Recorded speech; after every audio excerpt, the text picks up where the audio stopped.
Donc, je souhaite la bienvenue à tous les participants. Merci beaucoup de vous joindre à nous. Donc, je me présente, Bernard Simon Leclerc. Je suis professeur à l'école d'épidémiologie à l'École de santé publique de l'Université de Montréal et je suis également responsable de l'option surveillance épidémiologique d'une maîtrise professionnelle euh, en santé publique. Et donc, aujourd'hui, on a l'honneur de recevoir deux conférencières dont le séminaire était initialement prévu au mois de décembre dernier. Et donc, ils vont nous parler de la notion de plan de surveillance de l'état de santé de ces déterminants. Donc, ils vont nous expliquer en quoi ça consiste cette notion-là, qui est une obligation légale inscrite dans la loi sur la santé publique. Donc, nos conférencières, Marine Ave, je m'excuse, je vais le dire lentement, Azevedo da Silva. Elle est épidémiologiste de formation. Elle travaille depuis 2021 à l'Institut national de santé publique du Québec, donc évidemment dans le domaine de la surveillance. Et Andrea Pilodeau, elle est à la direction de la surveillance de l'état de santé, donc au ministère de la Santé et des Services sociaux depuis 2012 et depuis 2021. Elle occupe le poste de coordonnatrice de son équipe et évidemment, elle travaille très étroitement avec sa collègue et d'autres personnes à l'Institut national de santé publique du Québec. Et donc, sans plus tarder, on vous laisse la parole de nous entretenir sur la notion de plan de surveillance. Merci beaucoup, Monsieur Leclerc. Merci à tous d'être présents et merci pour l'invitation de l'École de santé publique. Je vais partager la présentation, juste me dire si vous voyez tout bien en plein écran. On voit très bien, tout est beau. Parfait. Donc, juste avant de commencer, on veut juste vous indiquer qu'on n'a aucun conflit d'intérêt à déclarer. Et je vais passer aux objectifs de la présentation, qui sont tout d'abord de rappeler la définition de la surveillance et son cadre au Québec. Ensuite, on va vous expliquer la notion de plan de surveillance et les raisons d'être du plan national de surveillance. Et enfin, on va vous détailler le processus d'élaboration des plans de surveillance thématiques. Alors, tout d'abord, la loi de santé publique, elle stipule que soit effectuée une surveillance continue de l'état de santé de la population en général et de ses facteurs déterminants afin d'en connaître l'évolution et de pouvoir offrir à la population des services appropriés. Donc, cette loi, elle fournit les assises légales pour encadrer et légitimer l'action de surveillance. Mais qu'est-ce que la surveillance ? Donc, la définition indique que c'est un processus continu d'appréciation de l'état de santé d'une population et de ses déterminants par la collecte, l'analyse et l'interprétation des données sur la santé et ses déterminants à l'échelle d'une population globale. La surveillance, elle se situe en amont de la planification socio-sanitaire et de l'organisation des services de santé. Elle a globalement trois finalités. Donc, tout d'abord, éclairer la prise de décision afin d'adapter en continu les politiques, les programmes et les préventions et les interventions socio-sanitaires. Elle a également pour finalité de soutenir l'exercice des fonctions de promotion, prévention, protection et la planification et l'organisation des services de santé et des services sociaux. Et en troisième finalité, non des moindres, d'informer la population. Et cette fonction de surveillance, elle est dans la loi confiée exclusivement au ministre et au directeur de santé publique. Toutefois, le ministre peut confier à l'Institut national de santé publique du Québec le mandat d'exercer en tout ou partie sa fonction de surveillance ou certaines activités liées à la surveillance. Et plus spécifiquement concernant les enquêtes nationales qui sont nécessaires à la fonction de surveillance pour récupérer les informations et les données, leur réalisation est principalement confiée à l'Institut à l'Institut de statistique du Québec, l'ISQ. Les activités de la surveillance sont de 4 ordres. Tout d'abord, cibler et assurer l'accès aux sources de données requises. dans le but de produire de l'information pertinente et de qualité sur l'état de santé de la population et de ses déterminants, ce qui inclut évidemment donc l'analyse des données, l'interprétation des résultats, afin de dresser un portrait global de l'état de santé de la population, d'observer des tendances ou des variations temporelles et spatiales, de détecter des problèmes en émergence ou d'identifier des problèmes prioritaires de santé. La diffusion de l'information est également très importante. Elle doit être faite en temps opportun et être adaptée aux différents utilisateurs qui peuvent être des décideurs, des soignants, la population en général. Et enfin, elle a également pour but de soutenir l'utilisation de l'information dans une perspective populationnelle, donc c'est-à-dire d'aider à la planification des services sociaux, des soins de santé, des autres programmes liés à la santé et aux politiques en faveur de la santé de la population. Et pour assurer toutes ces activités, il y a une infrastructure qui a été développée et qui est composée actuellement de 2 dispositifs. Donc, le plan national de surveillance qui précise les objets de surveillance, les renseignements requis, les sources de données et puis les analyses envisagées. Donc, Andrea, dans la deuxième partie, va vous présenter tout cela.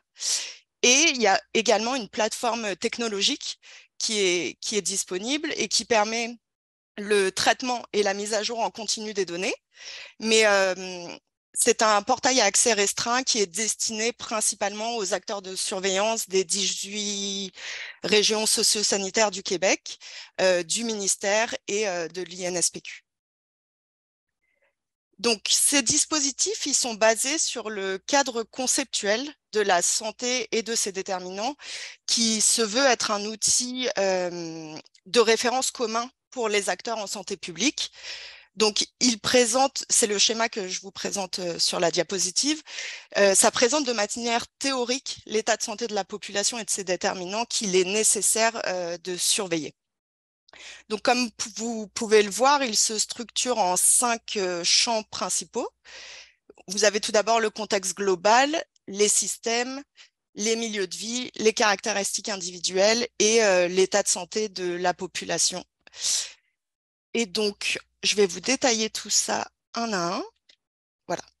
Donc, pour commencer, le contexte global, il regroupe les aspects les plus macroscopiques de l'environnement qui conditionnent globalement l'organisation d'une société.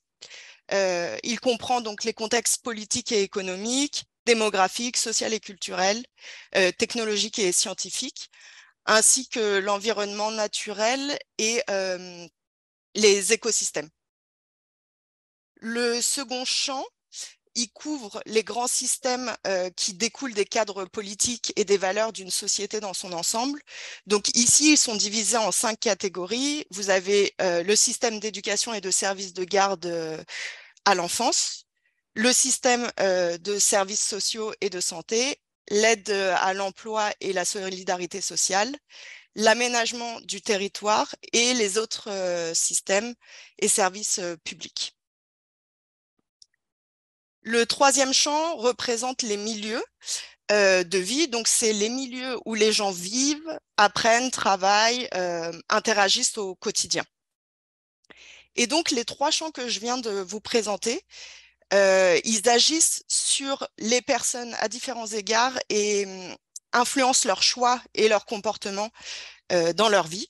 Donc, le champ des caractéristiques individuelles, il comprend 4 grandes catégories: les caractéristiques biologiques et génétiques, les compétences personnelles et sociales, les habitudes de vie et comportements, et les caractéristiques socio-économiques.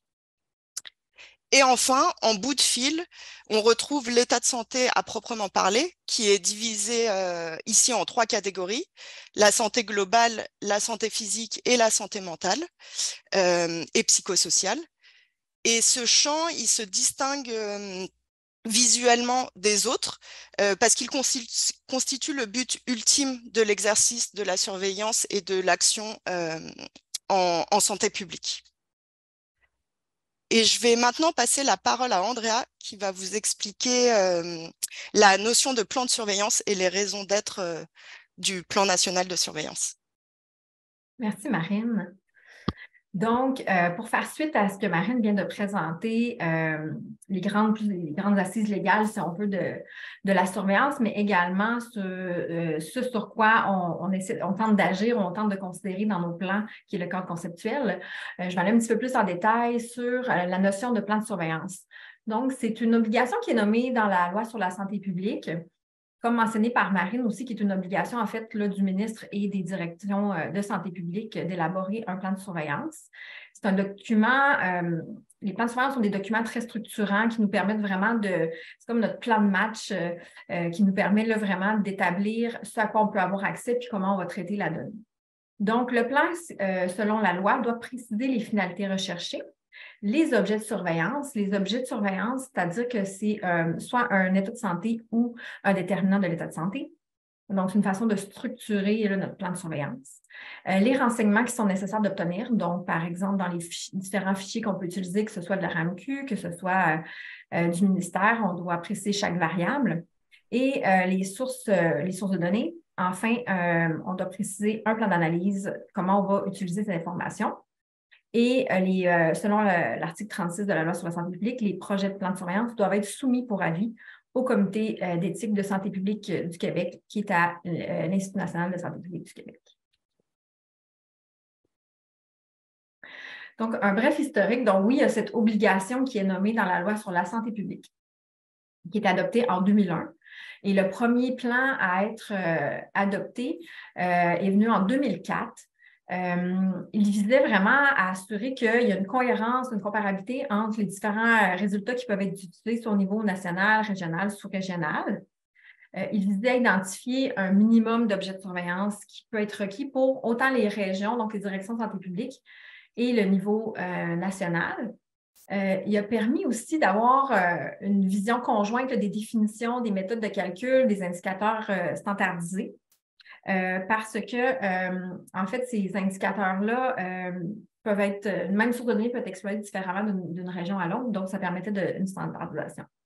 Par la suite, en 2008, une fois que le plan commun a été utilisé et mis en œuvre, il y avait le besoin d'identifier et d'inscrire d'autres besoins, si on veut, qui ont été, en fait, là, qui a été élaborés selon 8 thématiques prioritaires pour répondre principalement au niveau national, mais le plan ministériel de surveillance multithématique il est quand même venu répondre aussi aux besoins des régions. Et il visait aussi à permettre le suivi du programme national de santé publique. Avec le temps et l'utilisation, 2 plans en parallèle, deux plans dont certains éléments étaient pareils, en fait, étaient identiques, parce que les besoins du national étaient les mêmes que parfois le régional et vice-versa. Il y a eu l'intégration de ces 2 plans dans un plan unique qui est le plan national de surveillance. Donc, le plan national de surveillance, c'est le plan de référence depuis 2017. Ça a été là, plusieurs années de travaux pour arriver là, à un plan qui permet de répondre en fond, à l'ensemble des besoins. Comme les autres plans, il permet une surveillance standardisée et comparable. C'est un plan de grande envergure quand même avec plus de 250 objets, 1200 indicateurs, puis plus de 70 sources de données. L'information qui est inscrite dans le plan national de surveillance, en fait, dans une des annexes, on a une liste complète de tous les objets indicateurs, sources de données, etc. Il y a d'autres renseignements là, que l'on consigne sur ces indicateurs-là, qui ressemblent un peu à l'exemple que l'on donne ici, puis qui permet de diffuser de la donnée, là, comme on voit comme exemple qui est là pour une donnée de l'enquête québécoise sur le cannabis.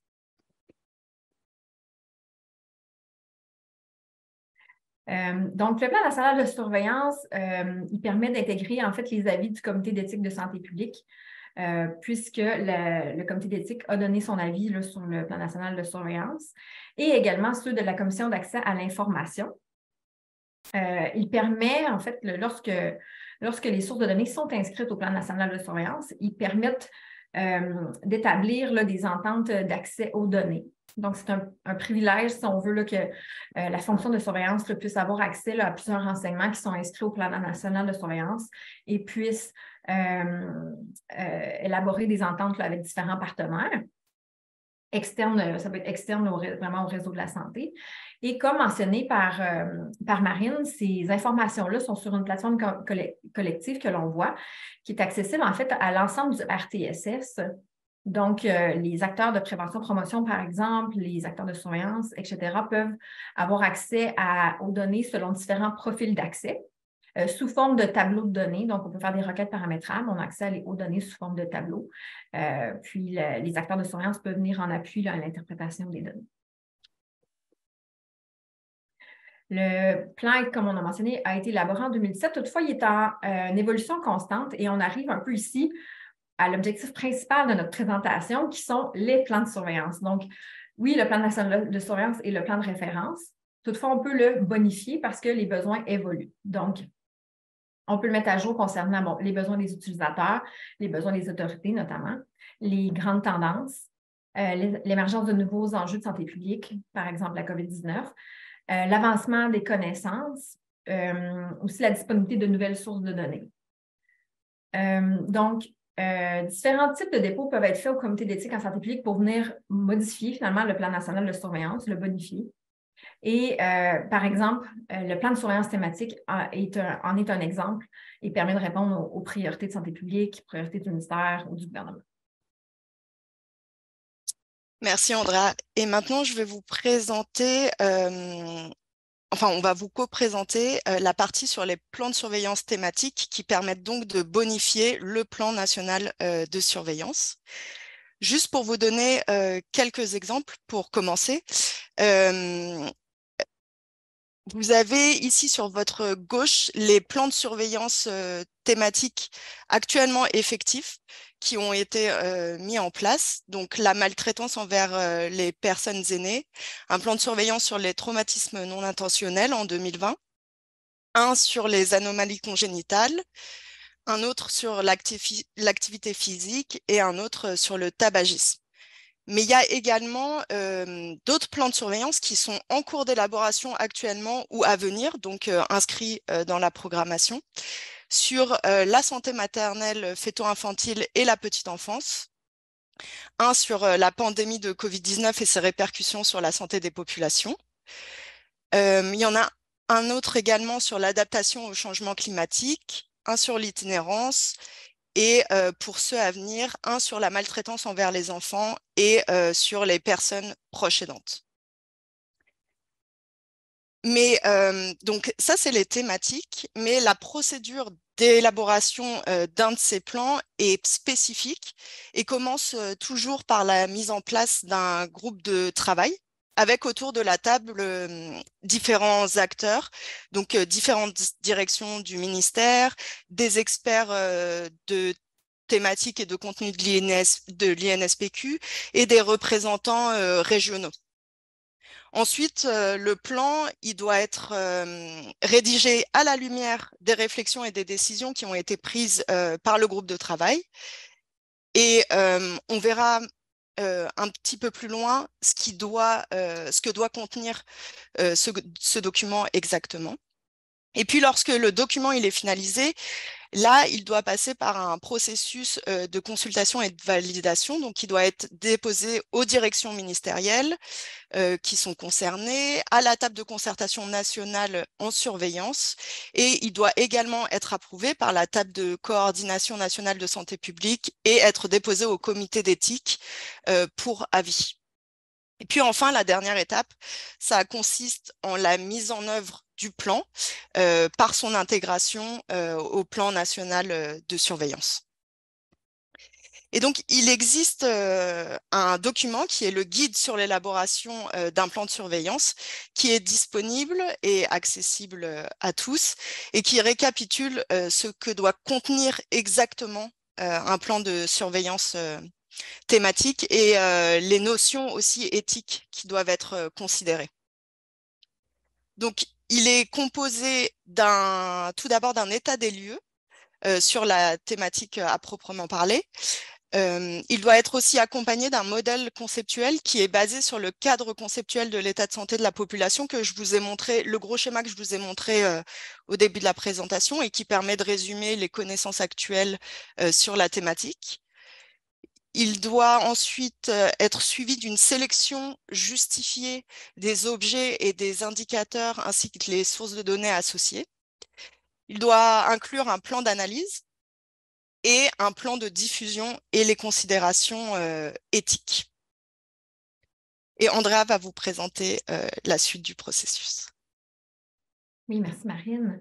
Donc, juste pour aller rondement quand même là, sur les étapes là, à la suite de ce que Marine a décrit, donc le groupe de travail va avoir élaboré le plan, il est prêt si on veut. On doit ensuite, là, en fait, c'est un processus qu'on s'est donné de consulter l'ensemble des tables de concertation nationale. Et c'est quoi ça? En fait, il y a 5 tables, une en surveillance, en maladies infectieuses, en santé environnementale, en santé au travail et en promotion-prévention.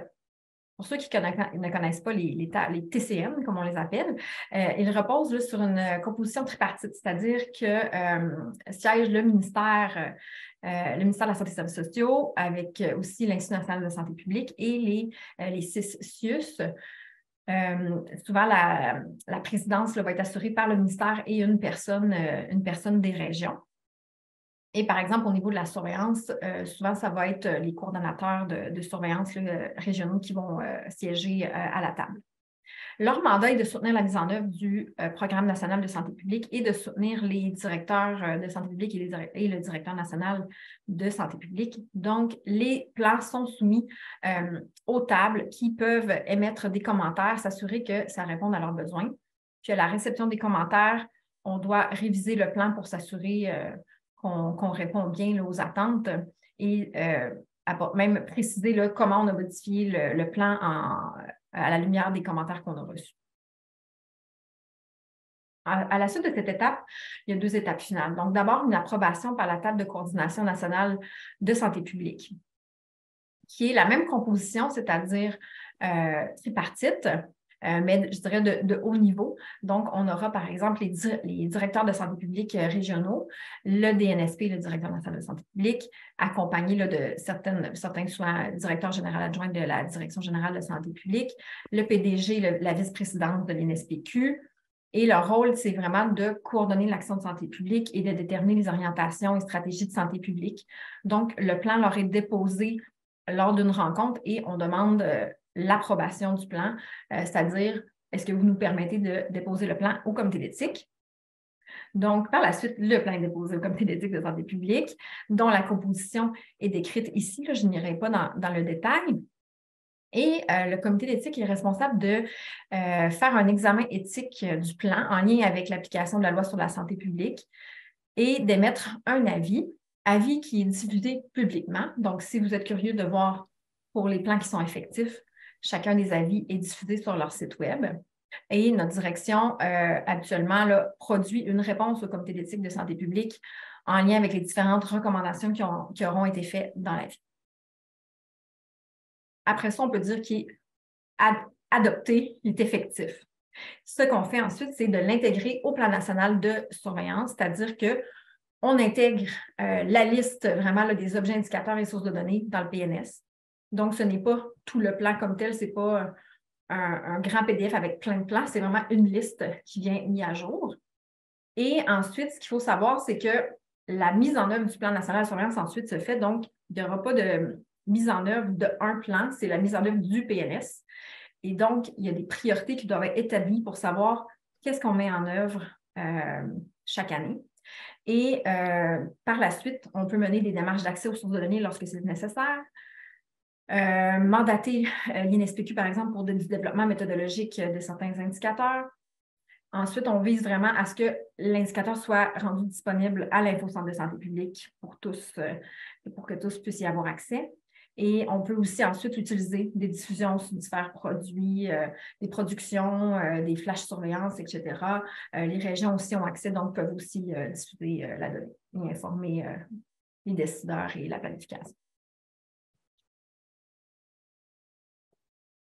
On trouvait peut-être intéressant de faire un petit clin d'œil sur, comme on parle des plans de surveillance, les défis liés à la réalisation d'un plan. Donc, un des éléments qu'on a ressorti, c'est ça peut parfois être difficile de faire respecter le cadre spécifique de la surveillance, qui est parfois difficile à distinguer avec d'autres activités comme la recherche, l'évaluation, la performance, par exemple. Donc, on doit s'assurer qu'on respecte vraiment là, nos critères qu'on se donne. Il y a aussi, comme vous avez pu le constater, de nombreuses étapes dans le processus. Donc, ça peut parfois être un défi d'être réactif lorsqu'émerge une nouvelle problématique. Il y a aussi le fait qu'il y a de nombreux partenaires. Donc, il peut y avoir des défis de consensus, par exemple, et aussi des défis de parcimonie pour viser vraiment une mise en œuvre qui est réaliste. Donc, si on a une grande liste d'épiceries, au final, on n'aura pas la capacité de toute façon de le mettre en œuvre avec toutes les étapes que la mise en œuvre nécessite. Donc, il faut y aller avec parcimonie puis avec les priorités. Et enfin, la mise en œuvre peut aussi impliquer des démarches légales et techniques, que ce soit des défis méthodologiques ou des démarches légales qui peuvent être parfois longues, avec des ententes de communication quand même complexes avec différents partenaires. Donc, c'est un petit peu un petit tour d'horizon des défis auxquels on peut se buter lorsqu'on élabore et on met en œuvre les plans. Voilà, on a fini pour la présentation globale du plan national de surveillance et des plans thématiques. Donc, si vous avez des questions, n'hésitez pas. Oui, bonjour, merci pour votre présentation. Donc, il y a déjà le temps que d'autres personnes préparent leurs questions. Donc, peut-être qu'on peut arrêter le partage pour la période de questions. Oui. Et on invite les gens qui ont des questions à lever la main ou à les poser dans le chat, la discussion. Donc, on a déjà quelques questions. Peut-être que vous avez répondu là, à certaines de ces questions-là, mais ce sera l'occasion de réitérer. L'ensemble de ces 1200 indicateurs l'ensemble de ces 1200 indicateurs est-il disponible à l'InfoCentre uniquement une partie de ces indicateurs? Oui, alors en fait, c'est une partie des indicateurs qui sont listés dans le plan national de surveillance.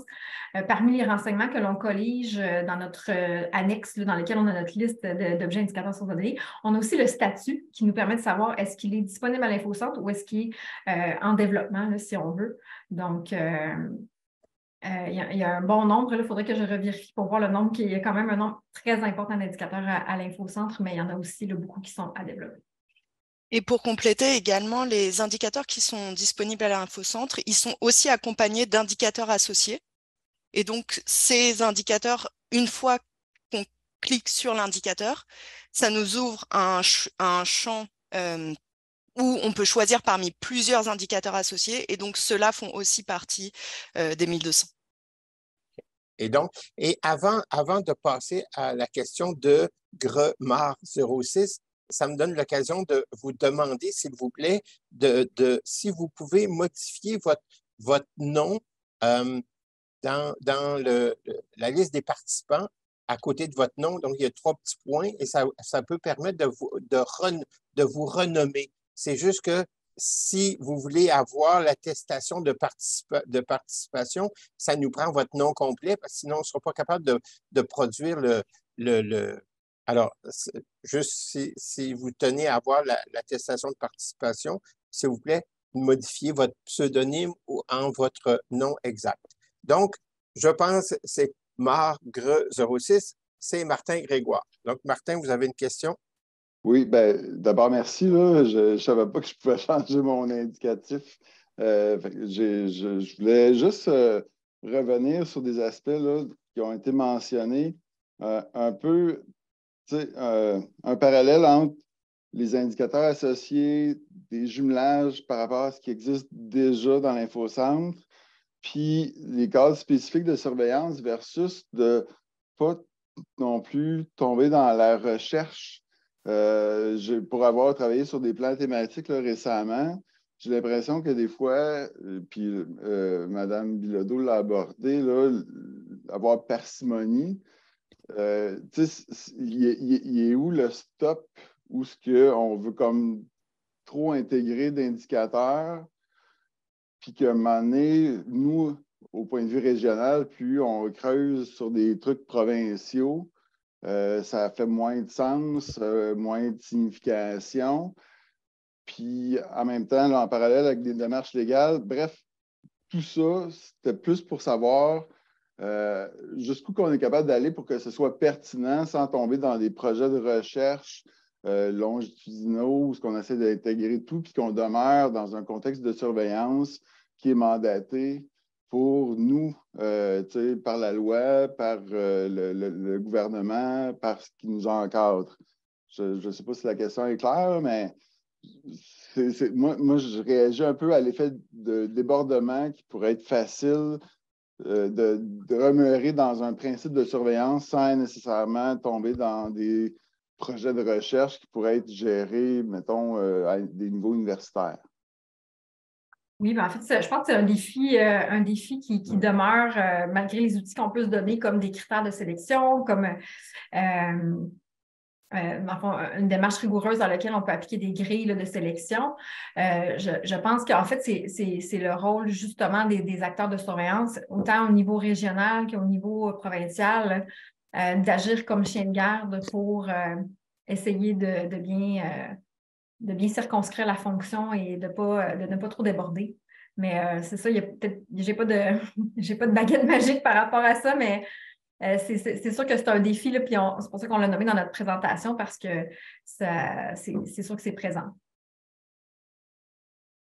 Parce qu'on essaye de bien vouloir, mais de trop en faire, c'est un peu ça mon point. Essayer d'aller trop loin. Est-ce qu'on peut rester juste dans des proportions, dans des représentativités, sans nécessairement essayer d'avoir trop large, puis de faire du longitudinal, ce qui n'est peut-être pas notre mandat. C'était plus par rapport à ça, puis ça répond à ce que tu me dis. Merci. Donc, merci beaucoup. Donc, une question qui était posée dans le bavardage, c'était est-ce que les plans de surveillance thématique effectifs sont intégrés au plan national de surveillance? Oui, effectivement, les plans effectifs sont intégrés. Pour ceux qui sont dans le réseau, comme je disais, on est à diffuser une mise à jour des documents liés au plan national de surveillance pour vous permettre d'avoir accès à l'information à jour. Et une autre information on dit qu'il y a aussi le plan de surveillance de la santé des personnes qui ont eu recours et qui ont été conçues par la procréation médicalement assistée. Donc là, une précision qui est apportée et peut-être que la réponse, elle est peut-être dans la nouveauté. Est-ce que ce plan-là est effectif? Parce que je sais que l'avis a été publié le 31 janvier dernier. Donc, c'est très récent, là. Oui, tout à fait. C'est justement, je pense, entre la présentation et le décalage de la présentation, le plan est maintenant effectif, effectivement. Merci beaucoup. Martin? Oui, autre question. Est-ce que ce que vous nous avez présenté, là, le document, peut être rendu disponible? J'ai peut-être manqué l'information. Oui, en fait, le séminaire, il est enregistré et on va rendre disponible la vidéo pour visionnement différé. Oui, mais au-delà de la vidéo, est-ce que le document visuel est disponible? Habituellement, on le rend disponible. J'imagine que nos conférencières n'auront pas d'objection à rendre disponible le PDF sera PDF. disponible. Ouais. Merci beaucoup. Ensuite, il y a une autre question ici. Devrions-nous, au niveau, faire Judith. Donc, Judith, mon mini, oui. Devrions-nous, au niveau régional, faire des plans de surveillance? Si oui, devons-nous suivre toutes les mêmes étapes? Il y a la possibilité, là, comme indiqué dans la loi sur la santé publique, il y a la possibilité pour les régions d'élaborer des plans de surveillance et de les déposer au comité d'éthique en santé publique. Et donc, comme c'est régional, il n'y a pas d'attente au niveau des tables de concertation. J'avoue qu'il faudrait voir dans le guide d'élaboration, peut-être s'il y a des nuances à apporter concernant les différentes étapes. C'est un peu différent là, comme ça concerne. C'est pas transversal, là, fait que je ne vois pas que, par exemple, la table des directeurs aurait approuvé. Là. Je pense que c'est un peu différent. Là. Les étapes doivent être plutôt courtes pour se rendre à un dépôt au comité d'éthique. On pourra s'en reparler, Judith, au besoin, là, si jamais il y a des questions plus spécifiques.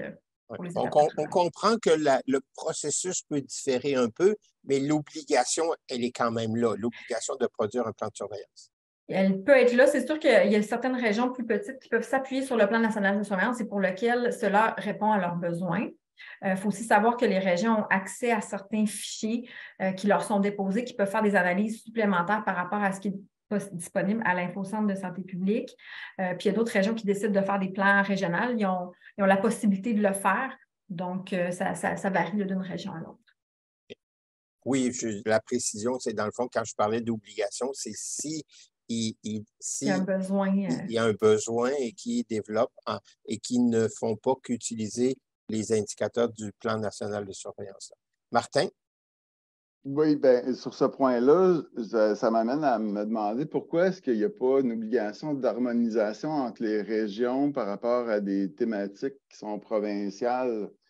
Il n'y a pas vraiment de regroupement d'APPR ou d'équipes surveillance entre les régions sur des mêmes thèmes. C'est comme si chacun travaille en silo à faire un peu ce qui appartient, mais en même temps, on travaille tous à partir de l'infocentre et des indicateurs qui sont produits au niveau provincial.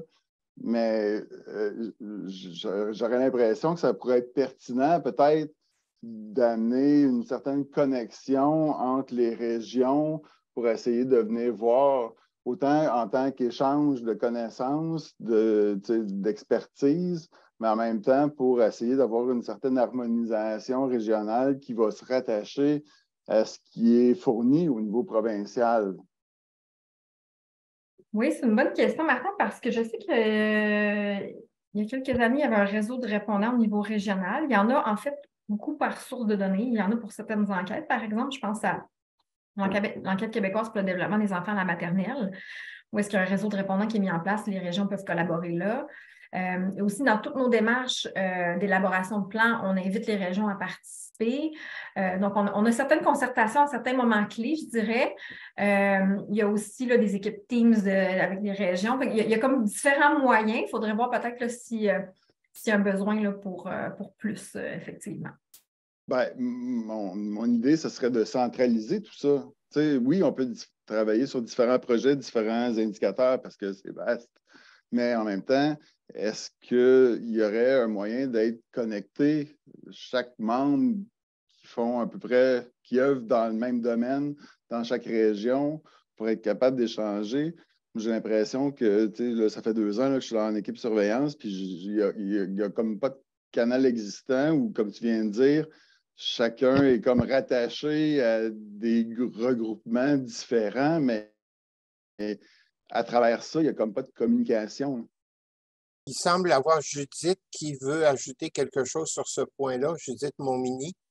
Ben, moi, je siège à la TCNS, puis il y a justement une nouveauté là, depuis peu. On a un canal Team, puis tu pourras essayer de trouver dans ta région, là, c'est qui ton représentant de la TCNS. C'est cette personne-là qui peut t'ajouter au groupe Team. Fait qu'on a un espace collaboratif pour tous les membres de la surveillance dans lequel on peut se partager des questionnements puis travailler ensemble là, sur différents sujets, mais c'est sûr que c'est nouveau, j'aurais dit, depuis l'automne. Donc, Oui. c'est... Il me semble qu'on avait vérifié, là, puis Martin était déjà dedans, je pense qu'on avait moi, il y a Sylvie Bernier là, qui est représentante de notre région, puis elle nous renseigne énormément à travers ça. Mais là, ce que je viens d'apprendre, j'ai l'impression que c'est un peu nouveau ou peut-être trop nouveau pour que ce soit établi. Puis encore là, est-ce que c'est vraiment général surveillance ou c'est par certaines particularités de la surveillance selon les indicateurs ou les chapitres d'intérêt? Hein? On pourra peut-être valider, là, je pense qu'on dévie un petit peu du thème de notre rencontre. Merci beaucoup. Donc, une question dans le bavardage. Comment établir les priorités des objets à retenir dans un plan de surveillance thématique selon quels critères ou méthodes? Quelle méthode?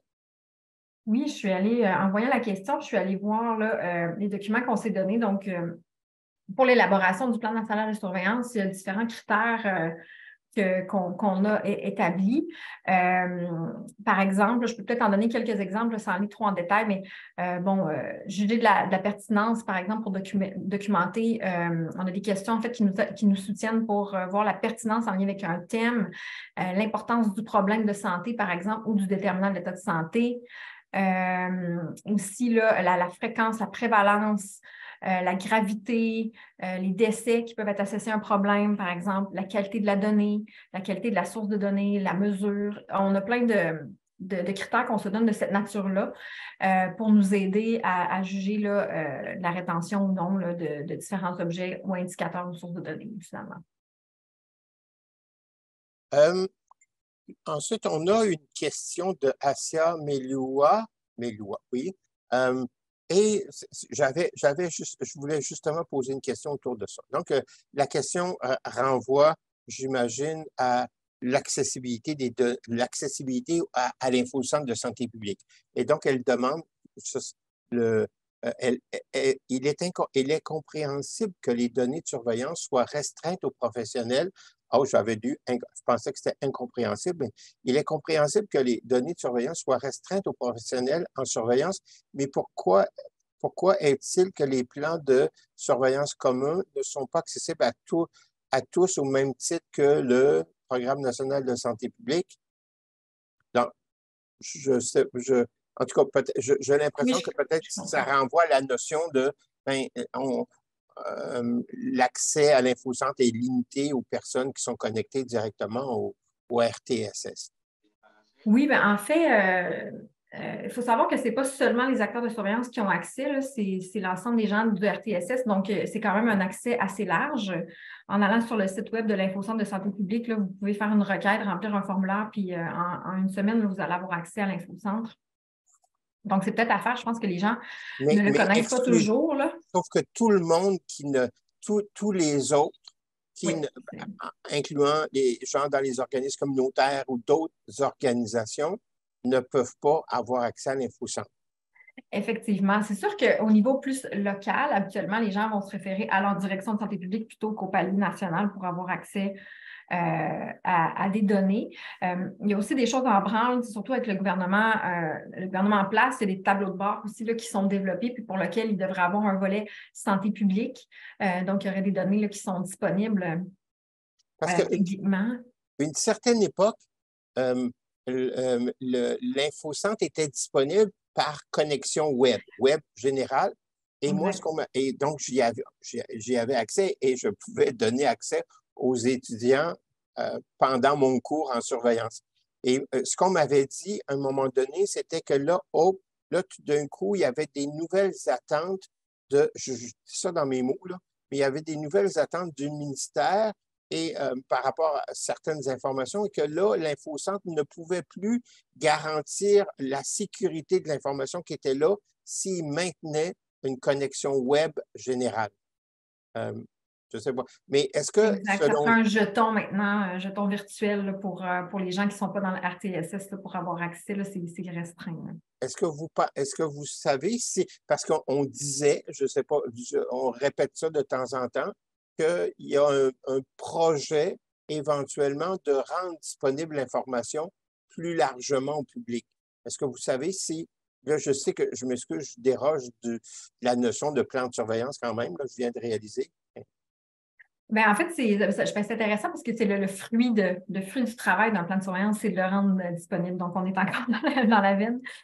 Oui, il y a un projet, en fait, qui a été mis sur la glace avec la pandémie, qui vise à, on l'appelait au début même l'Infocentre ouvert, là, mais qui vise à rendre disponible un certain nombre d'indicateurs. Là. En fait, ça va être une bonification du projet Santéscope qui est diffusé à l'INSPQ, qui sera élargi pour, il y a un nombre quand même important d'indicateurs clés, je dirais, en surveillance là, qui seraient déposés à cet endroit. Sous forme assez dynamique, là, avec des infographies, par exemple. Mais le projet n'a pas repris là, depuis la pandémie. Les équipes ont été débordées un peu, donc ça serait à venir. Okay. Peut-être on va aller avec la question d'Asia. Oui. Asia, peut-être qu'elle veut préciser l'objet de sa question. Oui, bonjour. En fait, ma question, ce n'était pas pour l'Infocentre ou pour les données, c'était vraiment juste pour le plan de surveillance, autant au même titre que le plan national de santé publique qui se trouve sur le site Internet de l'INSPQ. Pourquoi pas trouver le plan national de surveillance, soit le commun, soit les thématiques, sur le site Internet de l'INSPQ comme un PDF, là, ça serait juste plus transparent. Oui. Oui, en fait, ce serait sur le site du ministère parce que ça appartient vraiment, comme le PNSP aussi, c'est diffusé par le ministère, le plan national de surveillance également. En fait, c'est quelque chose qui aurait dû être fait, effectivement, là, puis pour toutes sortes de raisons, là, ça n'a pas été fait. Puis ça devrait être fait dans la prochaine année. Donc, c'est un document là, qui sera éventuellement rendu public. Merci beaucoup. D'accord, merci. Est-ce que les données issues de la surveillance, est-ce que les données issues de la surveillance servent à des projets de recherche et évaluation de programmes? Mais les données de surveillance peuvent servir effectivement à d'autres fins lorsqu'elles sont diffusées. Là, on ne peut pas rendre, par exemple, accessible un jeu de données brut pour dire faites d'autres choses avec. Là, ils peuvent servir qu'aux fins pour lesquelles elles ont été reçues. Toutefois, les données diffusées peuvent parfois servir, par exemple, lorsqu'on veut voir l'effet sur l'état de santé, pour dire quelque chose, ou l'effet sur un comportement, ou l'effet peuvent quand même là, être intéressantes à considérer. C'est sûr qu'il y a un chevauchement entre le type d'information, recherche, évaluation là, qui existe quand même. Au niveau de la recherche, il y a plusieurs banques de données. En fait, une des banques de données qui est sous notre responsabilité là, à la surveillance, qui est le registre des événements démographiques, qui est disponible à l'Institut de la statistique du Québec, par exemple, qui sert à des fins, le fichier des décès, notamment, sert beaucoup là, à des fins de recherche. Il est prévu ici dans la loi sur la santé publique qui peut servir à d'autres fins. Donc, oui, il y a un chevauchement qui est possible là, quand même. Et ensuite, il y a une autre question je passe par-dessus une question, je pourrais y revenir l'autre. Merci de votre présentation. Vous faites référence au tableau de bord. Concerne-t-il également des déterminants sociaux de la santé? Si oui, comment peut-on y accéder? Oui, en fait, il est en développement. Il y a une section santé publique qui est prévue là, au tableau de bord du plan santé du ministre qui est en élaboration. Il faudrait que je vérifie là, pour le lire, mais de toute façon, il n'y a rien pour l'instant. Ce n'est peut-être pas intéressant. Puis le contenu est à déterminer. Donc, je ne peux pas vraiment m'avancer sur ce qui va s'y trouver. Mais c'est sûr, de façon générale, on essaie de considérer là, largement l'état de santé comme Marine a présenté dans le cadre actuel. Peut-être que je peux faire du pouce sur cette question-là parce que c'est très intéressant.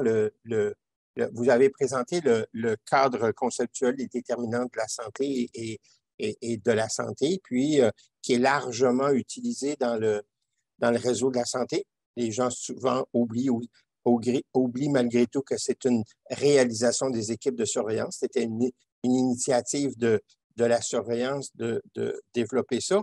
Puis là, je ne veux pas vous piéger avec ma question, mais il existe dans la pratique de la surveillance un écart conceptuel entre l'objet de la surveillance qui concerne l'état de santé et la définition de la santé que privilégie le réseau de la santé québécois en présentant la surveillance comme une ressource de la vie quotidienne, etc.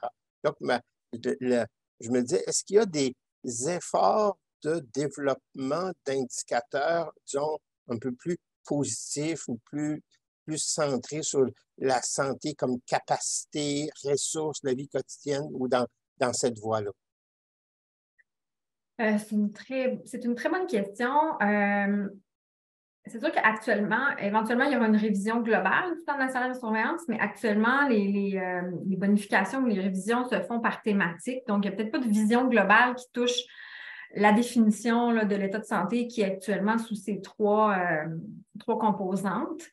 Marine et moi, dans le cadre de l'élaboration du plan de surveillance là, lié à la pandémie, ses répercussions sur l'état de santé, on le reçoit comme commentaire d'axer beaucoup plus sur des éléments positifs, des facteurs de protection et moins des facteurs de risque, par exemple. Donc, c'est des commentaires qu'on reçoit, mais je dirais qu'actuellement, non, il n'y a pas de travaux spécifiques qui vont dans ce sens-là. Donc, on pourrait donner la parole à Martin. Martin, une question? Oui, bien, suite à votre intervention, là, M. Leclerc, oui, effectivement, il y a un enjeu entre l'avancement puis moi, que je considère le rattrapage. Tantôt, on parlait de la priorisation des indicateurs. Pour moi, il y a la question de reconduire les enquêtes ou bien non, de les adapter avec la réalité en considérant la COVID. Il y a des travaux en cours. Moi, ce qui m'interpelle vraiment, c'est est-ce qu'on veut aller de l'avant à essayer d'innover selon votre argumentation là, que vous venez mentionner, alors que moi, j'ai l'impression qu'on doit essayer d'avoir une certaine pérennité dans le temps parce que là, je prends comme exemple le QSP qui date de 2014-2015, on essaie d'avancer, il y a eu un retard à cause de la COVID. De quelle façon qu'on la considère, moi, j'ai l'impression qu'on n'est pas dans l'innovation encore, on est dans le rattrapage, puis de l'intégrer justement à l'ère du temps où ce que dans les dernières années, on a eu la COVID qui va venir comme influencer un petit peu certains indicateurs de la COVID. Puis j'ai l'impression qu'il y a certains gens qui sont impliqués avec des comités provinciaux qui se posent la question. Fait que, moi, c'était plus ma réaction par rapport à ce que vous veniez de dire. Je comprends l'avancement puis essayer d'aller voir un peu plus loin, mais je suis plus d'une position de rattrapage à essayer de faire des liens avec ce qui était avant pour avoir une nouvelle refonte puis de ce qui a été questionné pour essayer de se mettre dans l'air du temps avant d'être capable d'aller voir plus loin parce que les problématiques qui ressortent présentement sont influencées, selon moi, par la COVID. Fait que c'était plus un commentaire que du questionnement.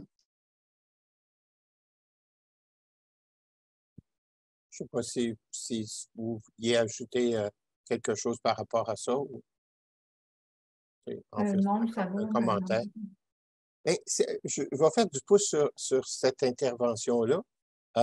Est-ce que, j'essaie de construire une question intelligente, évidemment qu'on a, depuis l'instauration de la loi, disons, la loi sur la santé publique, l'obligation des plans de surveillance, tout ça, je pense qu'on a quand même acquis beaucoup d'expérience, d'expertise en surveillance au Québec.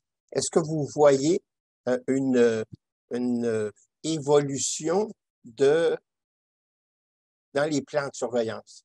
Est-ce que vous voyez comme, bon, peut-être qu'on était plus dans le descriptif initialement, ou on avait peut-être dans les premiers plans de surveillance une certaine orientation un peu plus, disons, technique. Est-ce qu'il y a des changements particuliers que vous voyez dans les nouveaux plans? Ce qui me vient à l'esprit peut-être comme évolution, c'est vraiment qu'on fait plus appel à nous et on nous connaît plus, ce qui fait qu'on est plus sollicité et plus impliqué dans différentes thématiques. Par exemple, là, les plans d'action dans lesquels on nous demande d'inscrire des mesures, de produire de la donnée à temps, par exemple la proche aidance, la santé des personnes proches aidantes là, qui a un plan d'action qui a été mis en place pour lequel on veut mettre en place une enquête et avoir des données. La maltraitance enfant aussi, suite à la commission Laurent.